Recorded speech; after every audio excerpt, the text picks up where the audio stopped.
چوتھا طبقہ جو مدینہ منورہ میں تھا وہ تھا کہ جب اس نے دیکھا کہ مدینہ شریف کے لوگ اسلام لے آئے اور نبی کریم صلی اللہ علیہ وآلہ وسلم سے وہ محبت کرنے لگے، تو انہوں نے یہ سوچا کہ ہم اگر بالکل کھل کر مخالفت کریں گے تو ہمارا مدینہ شریف میں رہنا مشکل ہو جائے گا، ہم مسلمانوں سے بھی فائدہ اٹھائیں اور کافروں سے بھی فائدہ اٹھائیں۔ تو یہ وہ لوگ تھے جنہوں نے بظاہر کلمہ پڑھ لیا لیکن دل سے اسلام نہیں لائے، دل سے وہ مومن نہ تھے، جنہیں منافقین کہا گیا۔ تو اس سورہ مبارکہ میں ان کی شرارتوں، ان کے شر کا ذکر ہے اور ان کے عیوب کو بیان کیا گیا، مسلمانوں کو ان سے خبردار کیا گیا۔ تفسیر خزائن العرفان میں ہے کہ سورہ بقرہ میں 1000 امر ہیں، 1000 نہیں ہیں، 1000 حکم ہیں، 1000 خبریں ہیں۔ یعنی یہ سورہ مبارکہ وہ صورت ہے کہ تمام صورتوں کے مقابلے میں شرعی احکام اس سورہ مبارکہ میں سب سے زیادہ ہیں۔ مسلم شریف حدیث نمبر 780، قال رسول اللہ صلی اللہ علیہ وآلہ وسلم، رسول اللہ صلی اللہ علیہ وآلہ وسلم نے ارشاد فرمایا، لا تجعلوا بیوتکم مقابر، اپنے گھروں کو قبرستان نہ بناؤ، ان الشیطان ینفر من البیت الذی یقرأ فیہ سورۃ البقرہ،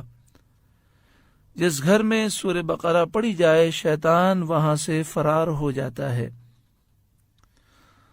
بعض احادیث میں یہ بات بھی ہے کہ جس گھر میں سورہ بقرہ پڑھی جائے 3 دن تک شیطان اور جنات اس گھر میں داخل نہیں ہو سکتے، اور یہ احادیثیں ہمارے لیے واقعی مشعل راہ ہیں۔ اگر ہم ہر 3 دن کے بعد سورہ بقرہ اپنے گھر میں پڑھ لیں تو انشاءاللہ تعالی گھر شیطانی اثرات سے، جادو ٹونے سے، نظر بد سے اور آسیب سے محفوظ رہے گا۔ اسی طرح اس حدیث پاک میں لا تجعلوا بیوتکم مقابر، اپنے گھروں کو قبرستان نہ بناؤ، یعنی اپنے گھروں کو ویران نہ کرو۔ جس گھر میں قرآن پاک کی تلاوت نہ ہو وہ ایک ویران گھر ہے، اور جس گھر میں قرآن پاک کی تلاوت ہو وہ نور و برکتوں سے بھرا ہوا ہے۔ اللہ تعالی ہمیں بھی، ہمارے بچوں کو بھی روزانہ گھر میں بھی قرآن پاک کی تلاوت کرنے کی توفیق عطا فرمائے۔ مسلم شریف حدیث نمبر 804، نبی کریم صلی اللہ علیہ وآلہ وسلم نے ارشاد فرمایا، اقرأوا القرآن، اے لوگوں قرآن پڑھو، فَإِنَّهُ يَأْتِي يَوْمَ الْقِيَامَةِ شَفِيعًا لِأَصْحَابِهِ، پس بے شک یہ قرآن کل بروز قیامت اپنے پڑھنے والوں کی شفاعت کرے گا۔ اقرأوا الزہراوین، البقرہ وسورۃ آل عمران،